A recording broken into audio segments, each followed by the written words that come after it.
On today's episode of The Unemployed Farmer, I'm going to add a little context to my channel and explain how I got my name, why I'm making YouTube videos, where I'm farming out of, and a few other things like that, and kind of a rundown of the things that I do. For starters, I'm the Unemployed Farmer. One of my friends gave me this name a few years back when my divorce started.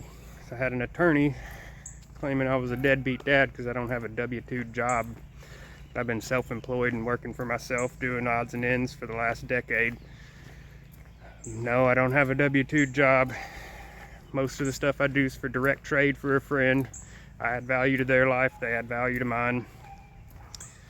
I use the term farmer loosely, as we could say.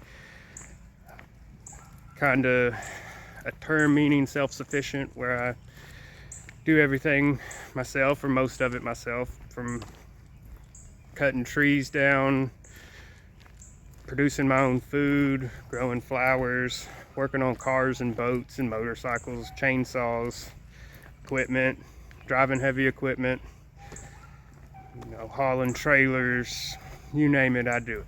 I don't have to pay somebody to cut my grass or trees or work on my cars or anything like that.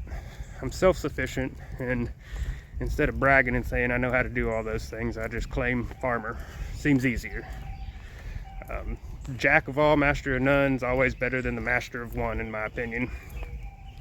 By no means am I downing somebody for having a career where they do one thing and they can afford to pay for everything else.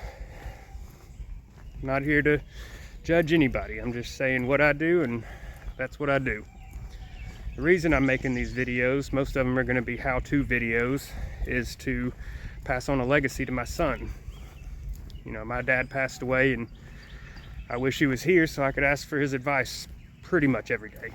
But he's not, so it gave me the inspiration to start making YouTube videos, mostly for my son, so I can pass on my knowledge to him, because one day I won't be here and he'll still want some answers.